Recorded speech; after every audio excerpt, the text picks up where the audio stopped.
Аз съм доцент Иван Илиев и днес ще говорим за това какво представлява, какво изучава, защо и как го изучава историята на българския език. В учебниците по история на българския език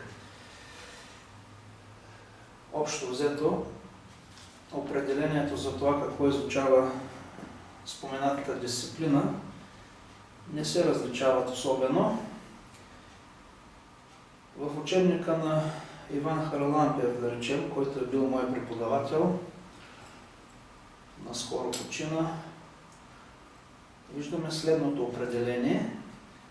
Историята на българския език изучава най-важните промени, които се извършват, добавям от себе си някои неща, с течение на времето, с български език на всичките му нива. Тук съм ги дал малко повече от Харалампиев нивата, а те не са и всичките: фонетично плюс фонологично, морфологично плюс словообразователно, синтактично, лексикално, стилистично, диалектно и така нататък. Бих добавил и във всичките му форми: книжовни форми, разговорни, диалектни, жаргонни, професионални.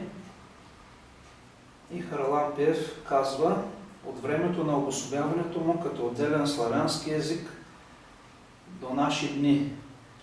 Също така историята на българския език изучава и причините за въпросните промени. Бих добавил, че всяка една наука си поставя за цел да изучава не най-важните моменти, а буквално всичко, което може да се изучи в съответната наука. И също така не съм много съгласен с формулировката от възникването, от оформянето на българския език като такъв.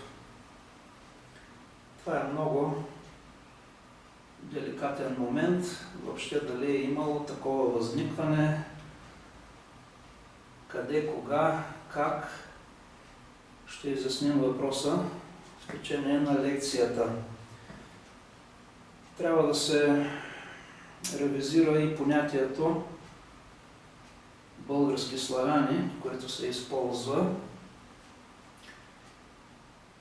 в курса на тази дисциплина, тъй като такива славяни не са съществували, защото днешният български език, днешното българско езиково землище са се оформили след идването на две славянски вълни.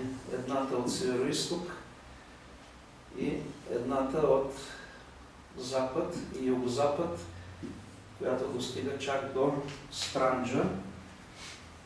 И на определени територии тези две вълни се преплитат, на други територии обаче няма такова преплитане. Значи подхождаме по-внимателно към термина български славяни или въобще го елиминираме. Какво означава, че изучаваме историята на българския език във всичките му форми? Книжовна, да кажем, книжовни форми. Има такава форма в Република България, в Република Северна Македония. При банатските българи има такава книжовна норма, а напоследък възникват и други подобни. В Североизточна Гърция така наречения помашки език, в Албания има такива наченки и дори в Турция. Езика, освен книжовен, може да бъде и разговорен. Също така съществуват диалекти, съществуват жаргони, съществуват професионални езици. Професионалният език на юристите, професионалният език на лекарите, литургичния език на църквата и прочее. Една фундаментална грешка, която се прави не само при изучаване на български език, а въобще на всички славянски езици, че те се разглеждат като съвкупност от отделни книжовни езици, а не като един континуум от преливащи се постепенно един в друг диалекти. За пример, може да вземем, да речем, така наречения хърватски език, един изкуствен език, който е възникнал на основата на 3 различни групи сърбо-хърватски диалекти. Учебниците по сравнителна граматика на славянските езици, да речем, срещаме в руски застъпникът на старобългарската голяма носовка е У, да речем зуб. В български застъпникът на голямата носовка е зъб. Така обаче това зъб, път, ръка и други подобни, които се срещат в книжовния език, далеч не са характерни за цялата българска езикова територия. Само в Родопите, да кажем, е възможно в 5-6 близко разположени едно до друго села да има 5-6 различни застъпника на голямата носовка и даже в някои от селата е възможно тези застъпници да се използват паралелно, т.е. 2 или 3 застъпника да се използват паралелно. Може да видите лекцията ми за история на българските гласни, да речем, и на българските съгласни.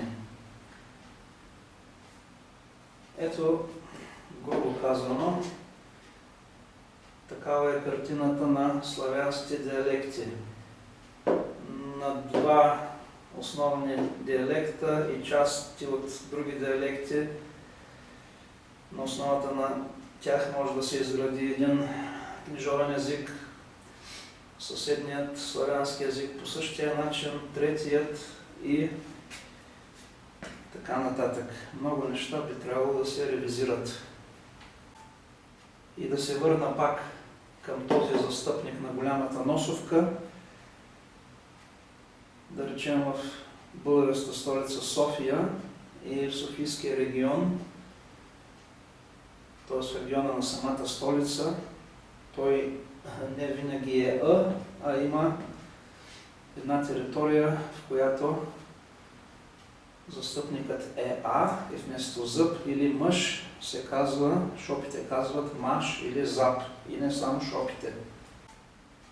Името на езика също не се използва правилно. Вместо български той би трябвало да е славяно-български, за да се различава примерно от тюрко-българския език. Това е дълъг въпрос. Само ще отбележа, че редица автори, включително Беньо Цонев, автор на първата историческа граматика, първата история на български език, също казва, че славяно-български е по-подходящ термин. Да не говорим пък за възрожденците Паисий и прочее, където има славяно-българска история, славяно-българско детеводство и прочее. Според Иван Харалампиев,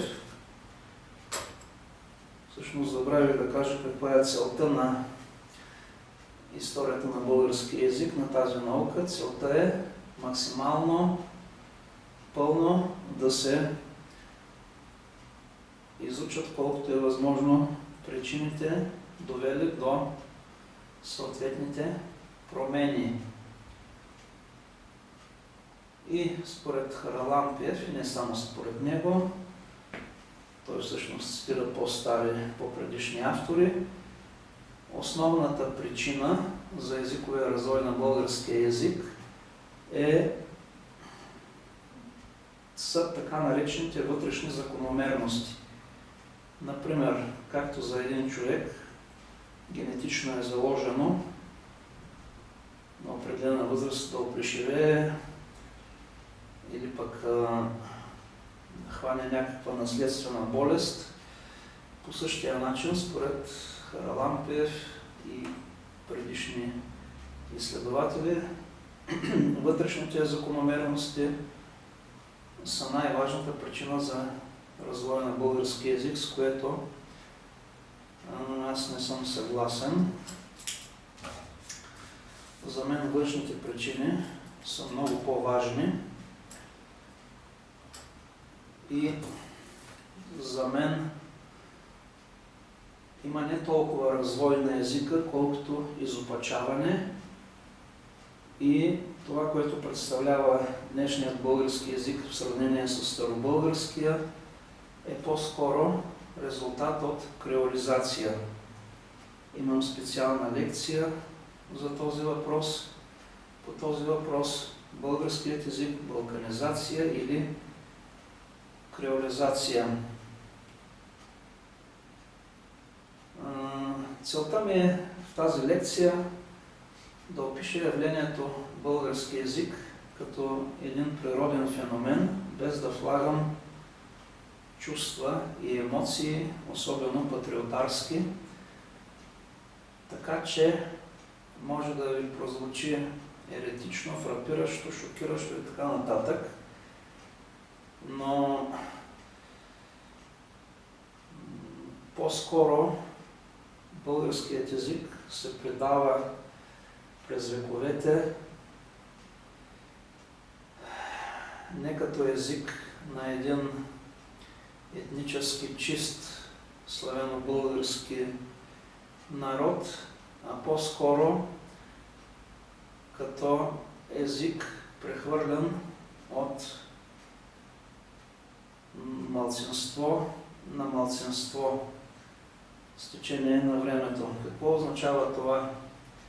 Днешната демографска ситуация в България, меко казано, е трагична. По селата вече няма българчета в училищата. Бъдещето, както съм го казал още преди 20 или 30 години, на български език ще бъде на малцинствата, т.е. етническите българи ще започнат да говорят на английски и така нататък, в зависимост от това къде са мигрирали, а тук ще останат цигани и други малцинства, които обаче ще продължат да говорят на български и ще изгубят своите родни езици.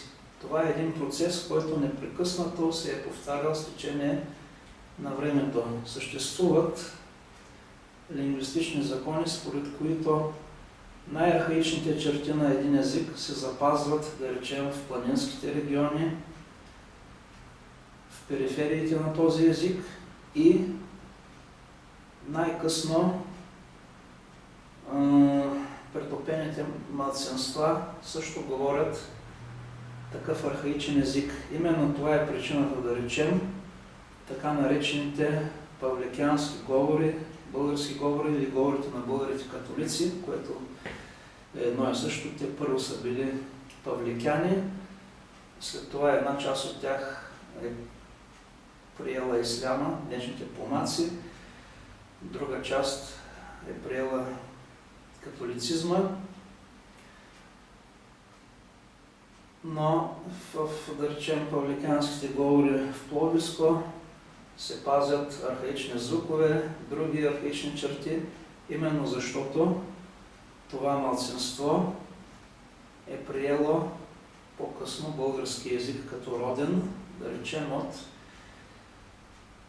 населението на балканските или на северно-българските региони. Няма да открия топлата вода, като кажа, че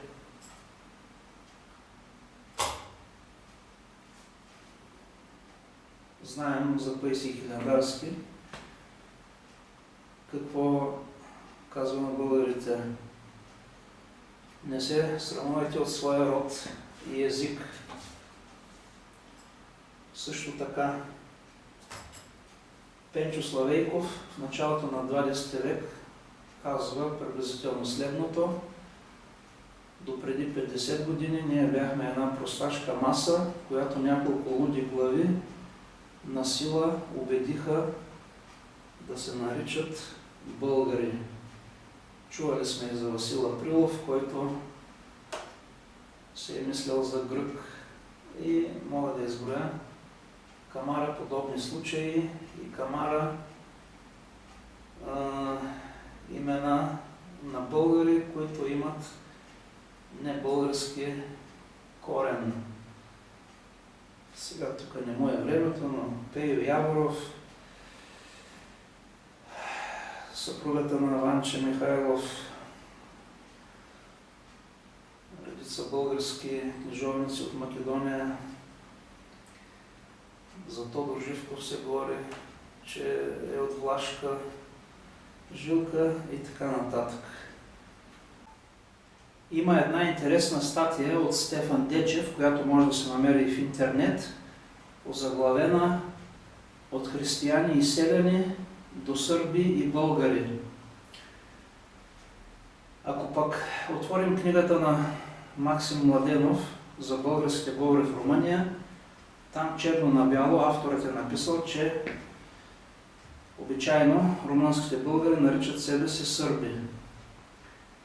И въобще, ако някой от нас си въобразява, че е пряк потомък на Аспаруговите луногундури и чист българин, е добре да провери дали в рода му няма някой прадядо с фамилия като Черкезов, Каракачанов, Татарчев, Орумов, т.е. Гърков, Юруков, Арнаудов и много други подобни. Може би Максим Младенов нямаше да напише в книгата си това за сърбите българи в Румъния, ако и той не беше от влашки произход, както съм чувал. Извинявам се, ако греша, но напоследък се замислих колко колеги от Софийския университет, които са минали оттам или сега са там, и не само в Софийския, имат такъв влашки произход и се получи доста интересна цифра. Няколко думи за дяловете на историята на българския език. Те съвпадат с отделните езикови нива, някои от тях ги споменах преди малко. Съответно, различаваме историческа фонетика, също така историческа фонология. Историческата фонетика изучава промените, които настъпват с звуковете. Да речем, на старобългарски имаме една носова гласна и съответно думата зомба, която може да звучава и зъмба или замба. В днешните български диалекти срещаме зъб, което се е настанило и в книжовния език. В други диалекти срещаме зап. В смолянско, да речем, има с широко зоб, а в Тетевен или в източния Балкан, в село Козичано или в село Голица, казват зап с широко е. Тоест фонетиката изучава фонетичните промени, промените с звуковете, а историческата морфология изучава морфологичните промени. Да речем как е възникнал определителният член от жената с едно показателно местоимение та, жена, тази. След като двете думи се сливат, се получава днешната определена форма жената. Съответно, имаме исторически синтаксис, който изучава синтактичните промени. Да речем, притежанието първоначално се изразява, както и днес, и до днес в руски или сръбски, с така наречения родителен падеж. Съчетание от две съществителни едното от които в родителен падеж. Жена Петра. По-късно в историята на български език родителният падеж се измества от дателен и вместо жена Петра става жена Петру. И най-накрая и това е изместено от съчетание на две съществителни с предлог. Жената на Петър. Историческата лексикология изучава лексикалните промени, промените с думите.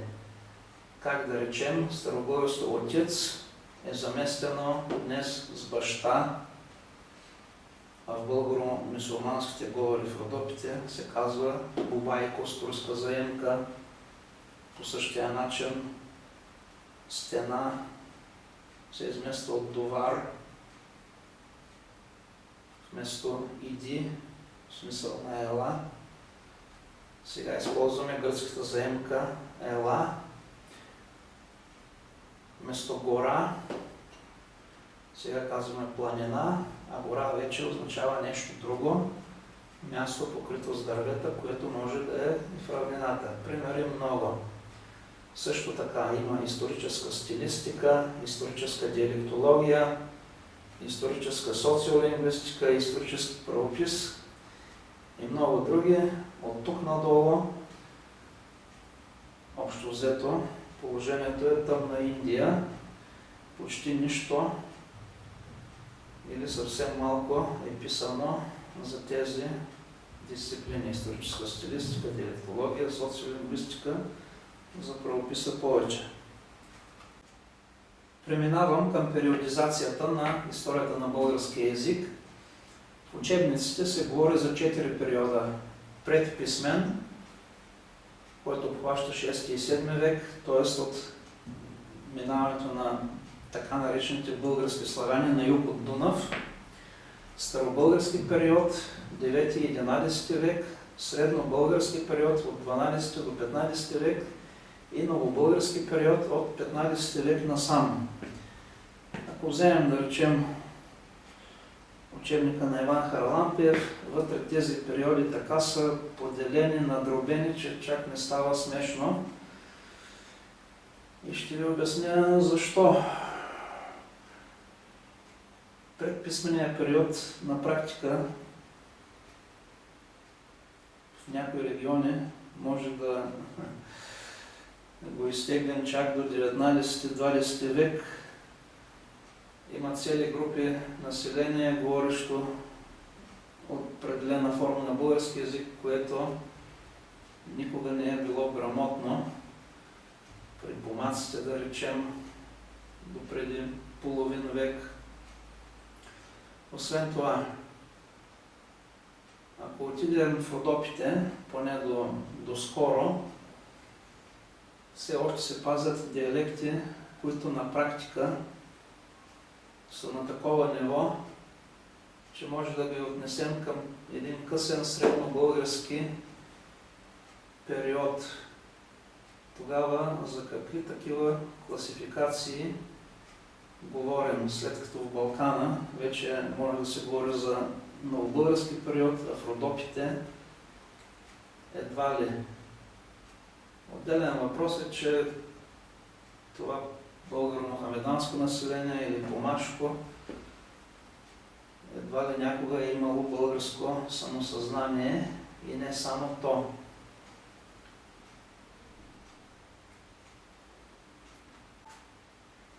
Между другото, ние знаем, че славяне означава хора, които говорят един език, за разлика от немците, немите, които говорят друг език. Нас не разбират, за нас са неми. Но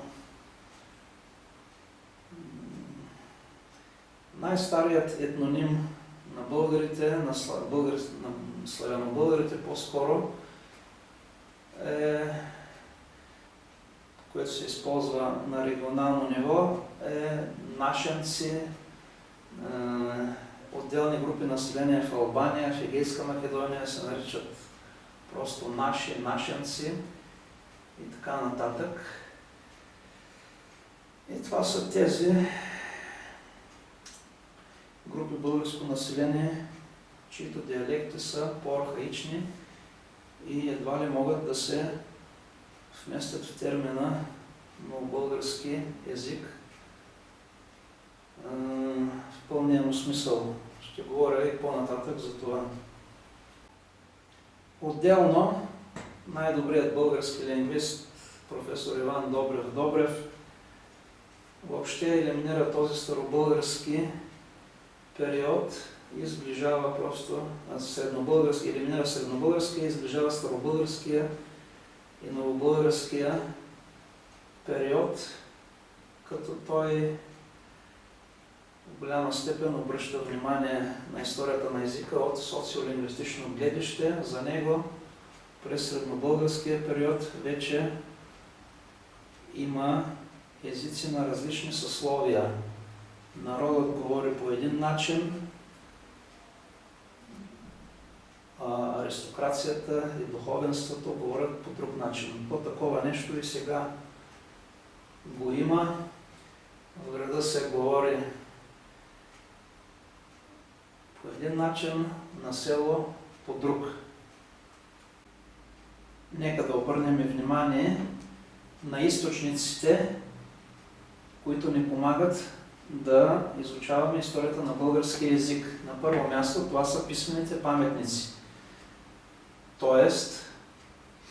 древни ръкописи или надписи върху камък, върху плочки и така нататък на двете старобългарски азбуки, глаголица и кирилица, или пък съществуват и български ръкописи, да речем, с гръцки букви, с латиница. В тях научаваме най-много информация за това в определен период, на определено място, как е изглеждал българският език. Тези паметници са предимно църковни книги, но има и други четива, неканонични, като разкази, повести и други. Също така информация за историческия развой на български език може да черпим от заемките, българските, по-точно славяно-българските заемки в съседни езици. Да речем, в унгарски се пази старобългарското гренда,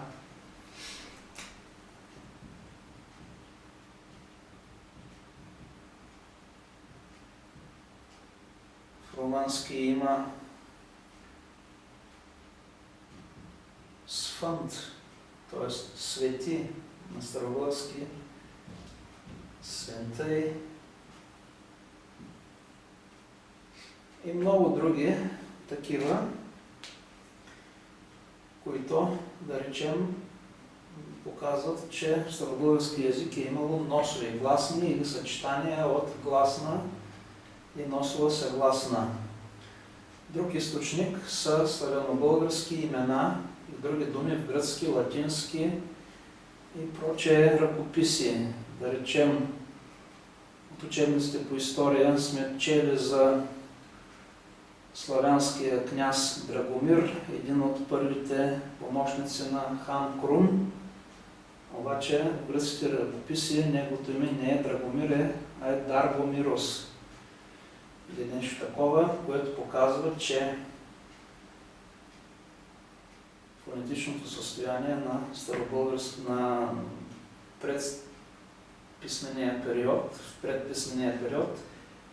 е било по-различно от състоянието в старобългарски език. Много такива данни може да почерпим от топонимията.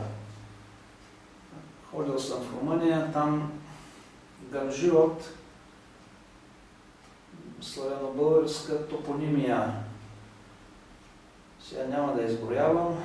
В Гърция също, макар и не в толкова голяма степен, съществува едно изследване на Фасмер за немеца Фасмер за топонимията, славянска топонимия в Гърция, което е много полезно за този предписмен период от историята на българския език. И разбира се, не на последно място, българските диалекти. Както в унгарски може да има запазена форма като кренда, същото може да го срещнем някъде в българските говори в Албания или в Македония. Вместо ръка може да срещнем ранка и други такива, което показва, че диалектите са един от най-важните източници за изучаване на българската езикова история. И не само по отношение на звуковете, но да речем и граматиката, лексиката. Първата година, когато бях асистент по старобългарски, една моя студентка от село Тихомир, Крумовградско, като четеше текста и срещна думата ланита, каза: това буза ли е? Вика, в нашето село по същия начин казваме на бузата. Примери много. Насочвам се към връзката на историята на българския език с други науки. Някои вече ги споменахме, но повторението е майка на знанието и такава връзка има с индоевропейското езикознание, с сравнителната граматика на славянските езици и разбира се с граматиките на самите славянски езици, най-вече с старобългарския език, с историята на книжовния български език, докато историята на български език изучава всичките форми на езика, историята на книжовния език изучава само това, което е записано. Книжовния език, книжовните езици и форми, включително диалектните. Естествено, отново българската диалектология, отново ономастиката и балканистиката. От балканистиката ще преминем към, но не веднага, към балканистичните черти в българския език, но преди това ще говорим за учебниците по история на българския език и по тези сродни дисциплини. И естествено започваме от учебниците по старобългарски език. Те са десетки, може да са и повече и от 100. И по-нататък мисля да направя една лекция само за тези учебници по старобългарски език. Ето на Кирил Мирчев, класически учебник в много издания. Друго издание на този учебник. Христоматия по старобългарски език, една от многото на Стоян Стоянов и Мирослав Янакиев. Друг учебник по старобългарски език на Таня Лалева. Той по принцип е под форма на фишове, аз съм ги съединил като книжка.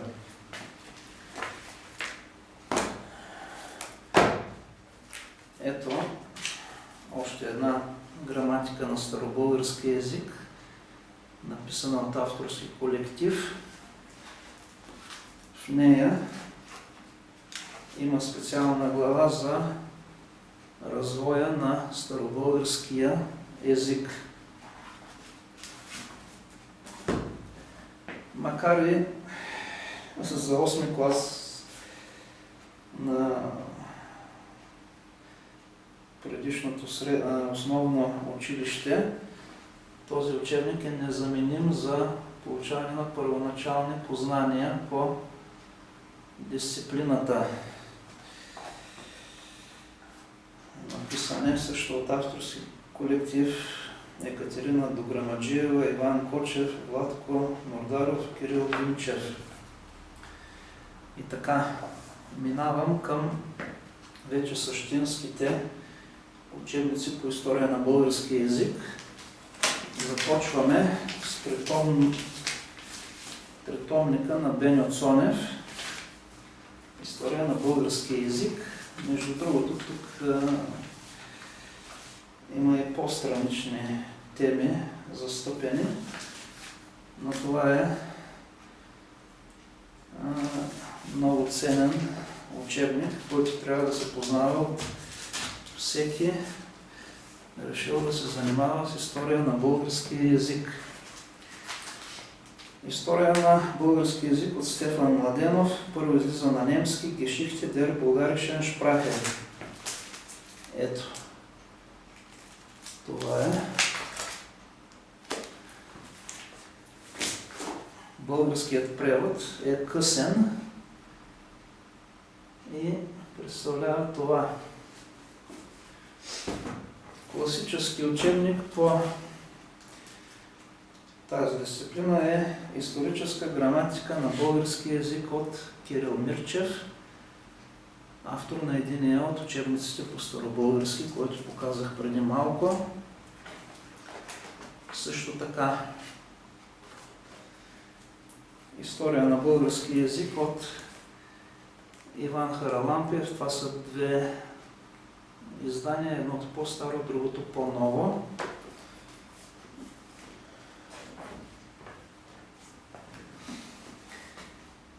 Има една книга, която се нарича Увод в изучаването на южнославянските езици. Тук също има кратка история на български език от Румяна Златанова. Безценно помагало. Не може да пропуснем и историята на македонски език от Блаже Коневски. На македонски е едното издание, другото на сръбски е преведено.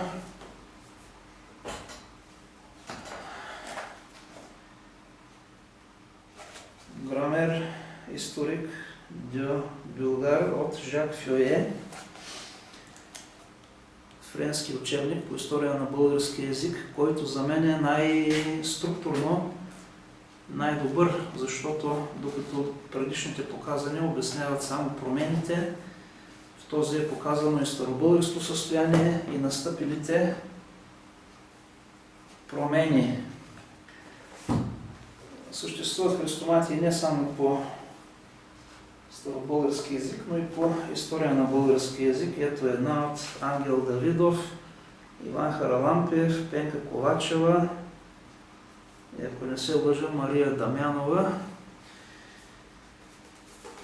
Друга по-нова хрестоматия на Христина Тончева, но това не са всичките хрестоматии. Има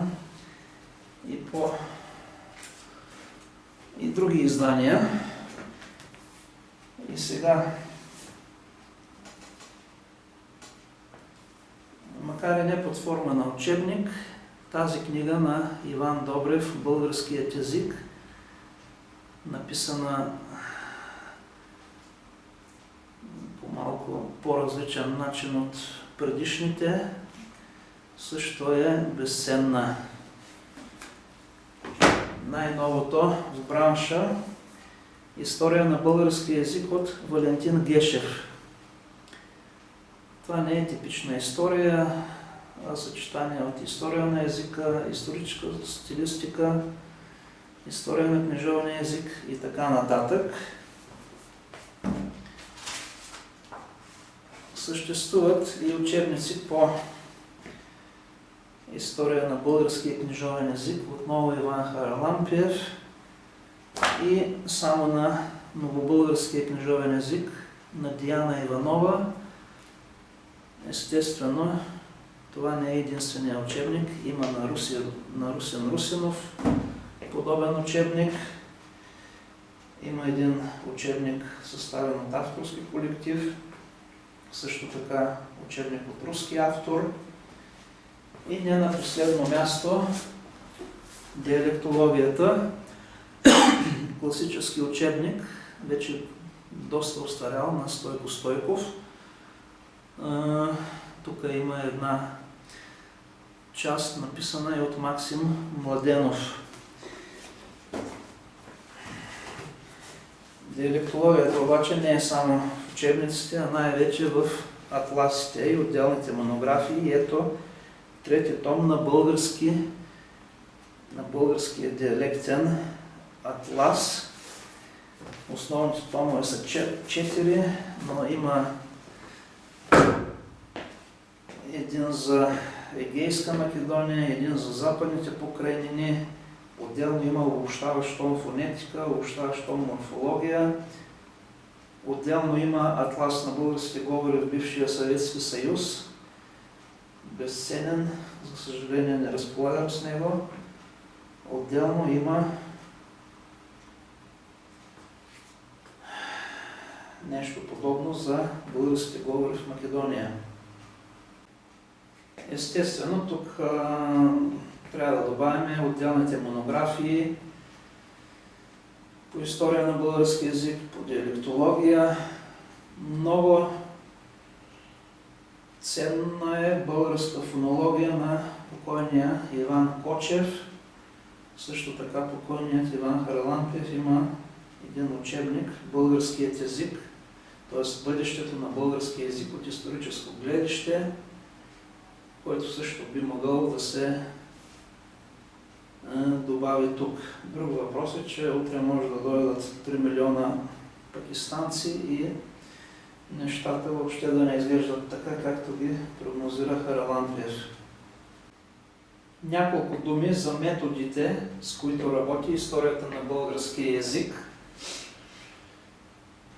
Един от тях е филологическият метод, т.е. работа с цитираните преди малко писмени документи.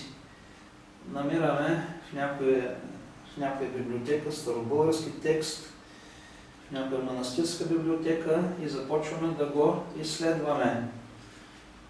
Т.е. прилагаме филологическия метод. Срещаме обаче една такава буква и не знаем как се е произнасяла. Тук на помощ идва сравнително историческият метод. Ако тази дума се съдържа в думи като зомба или понтя или монжа, съответно зъб, път или мъж, можем да направим сравнение. Примерно с славянски заемки, архаични заемки в албански, в унгарски, в румънски, в гръцки, с положението в някои български диалекти, където имаме зъмб, мънж, с един славянски език като полски, където имаме менш, чезна и така нататък. И да предположим, че това е носла гласна, както е било. Друго приложение на този сравнително исторически метод. Знаем как е на старобългарски зомба, което на руски е зуб. Знаем как е на старобългарски път, т.е. понтия, което на руски е путь. Знаем как е муж, което на руски е мужчина и така нататък. Обаче не знаем как е на старобългарски, извинявам се, но не знаем как е било гъс. И ако в руски има, да речем, подгузник, т.е. пелена, където формата, съответстваща на българското гъс, е гус, може да сме почти сигурни, че на старобългарски е имало форма гонза. Такива предполагаеми форми, които не се срещат в писмен паметник, ги обозначаваме с един астерикс, с звездичка. За това служи сравнително-историческият метод. Метод на вътрешната реконструкция. Виждаме една членована форма. Виждаме, че в съвременния български език има членовани форми от рода на жената, детето, селото, мъжът, които ги няма в старобългарски. И се връщаме назад и търсим по материали от писмените паметници, откъде аджева може да дойде подобна форма. И по метода на вътрешната реконструкция достигаме до извода, че най-вероятно това се е появило от съчетание на съществителното жена и последвалото го показателно местоимение тази жена. Друг метод, сравнително типологичен. Чудесно приложение на този метод е видеолекцията ми за креолизацията на български език, където изказвам една хипотеза, сравнявайки български език с креолски език, ток писин от Папуа Нова Гвинея, и изказвам хипотеза. Някои може да я приемат, други не. Въпросът е, че това е приложение на сравнително типологичния метод. Изказвам хипотеза, че драстичните промени, които са настъпили в български език в сравнение с другите славянски езици, са резултат до голяма степен на креолизация. Толкова за методите. Всъщност ще дам още един пример за прилагане на метода на вътрешната реконструкция.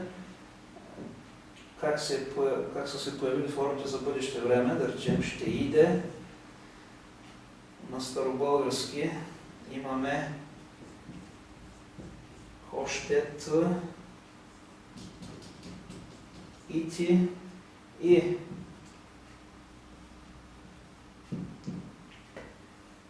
В междинните паметници от старобългарски до новобългарски срещаме форми като ще да иде, да речем,